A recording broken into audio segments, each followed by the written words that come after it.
So we have a really deep muscle that's on the anterior aspect of our lower back. So it's really hard to see it on a model unless you can pull all the layers away.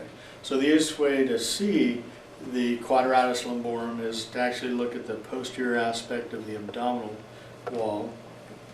So this white line represents the iliac crest. We have a muscle that originates on the iliac crest and then goes up to the 12th rib. And it's a rectangular shaped muscle, so it has 4 sides, hence the name quadratus. And then it's crossing a space between the iliac crest and the 12th rib that we call the lumbar region. So the name itself is the quadratus lumborum, so we can see it on each side here. Now, if we turn Big Bob around, we will actually be able to see some more superficial muscles. And these are a complex set of muscles, and unfortunately, unless you can remove all the muscles up and down the spinal cord, on Big Bob you can only see part of them, but we can actually talk about their relationship, and then we can see how they're layered in 3 different groups. So we have 3 muscles sitting side by side. The muscle that is right next to the vertebral spines is the spinalis group.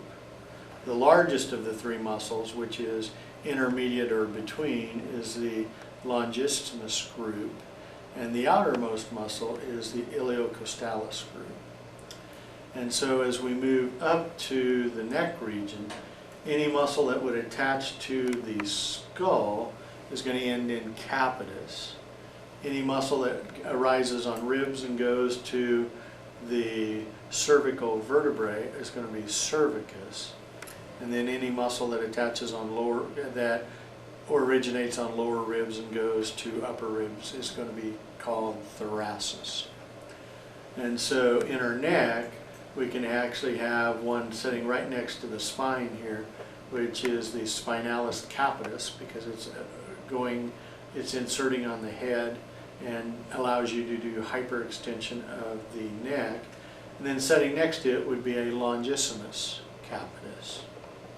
As we move down, we'll have these 3 layers again, but they'll be inserting on the cervical vertebrae and transverse processes of the cervical vertebrae.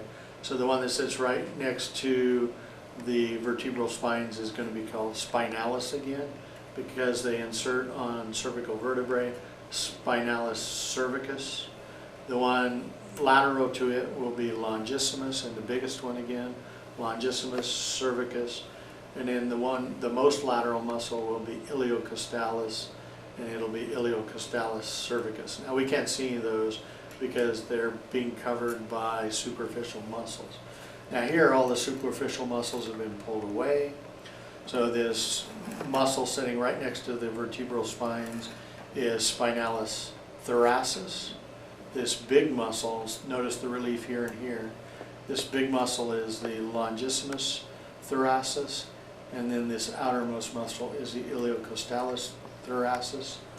And the iliocostalis is the unique muscle of all these groups. It's the only muscle whose lower origin is associated with the sacrum.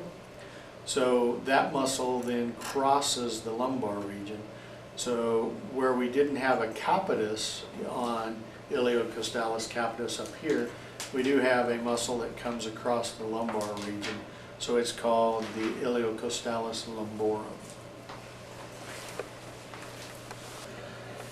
So the last muscle group we're going to look at right now are pelvic floor muscles. And the largest of the pelvic floor muscles is called the levator ani. And by definition, it elevates your anus when you're in the process of defecation.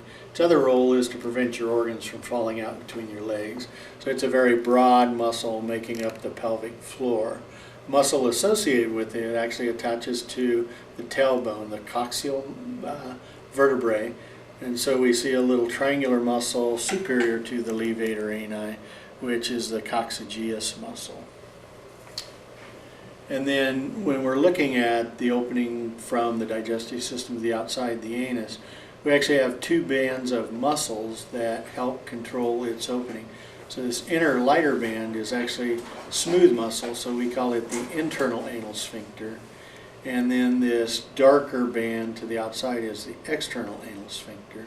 These are voluntarily controlled, these are involuntarily controlled. So until babies can learn to control these, they have to be in diapers, and you can't potty train a child until they can actually control these muscles, because the internal anal sphincter is involuntarily controlled. Now we have two muscles that are superficial to these that we can't see on the model we were just looking at. So one of them is called the bobospongiosus muscle, and in women it actually wraps around the vaginal opening and then wraps around the urethral opening. And it's the muscle that you use to stop urine mid-flow, and if women have had a number of children and have become incontinent, they can actually do Kegel exercises that strengthen this muscle. In men, it's in the same location, except in men, what would be these folds in women have fused during embryonic development. So when the folds fuse, we end up with a portion of the penis called the bulb of the penis between the legs in front of the anus, like we were looking at there. And now instead of the muscle running around it, anterior posterior, it's now wrapping around the bulb of the penis. And it's the muscle that, again, controls urine mid-flow. And it's the muscle that rhythmically contracts when men have ejaculations during sex. So we have another muscle that is called the ischiocavernosus muscle. It gets its name because its origin is on the ischial tuberosities. Remember the large protuberances that we actually set on. And the muscle starts on the inside of the ischial tuberosity. And in men, it actually runs to a ligament right here that is superior to the penis. So when the muscle contracts, it actually elevates the penis. So as you get close to orgasm, this muscle contracts and really brings the penis up and makes it more stiff. So the same muscle in women exists. So when we are looking at a woman, it's going from the same place, the internal aspect of the ischial tuberosity. It's actually inserting on the same place, which is some connective tissue associated with the clitoris. And the muscle aids in clitoral erection in women. And in women, if you were an OB nurse and you were learning perineal care, then there's something we call the perineal triangle. It's actually created by these muscles that are running lateral from the posterior wall of the vagina on either side, and then these muscles that are running upward. So these muscles actually create a perfect triangle in a woman's pelvis.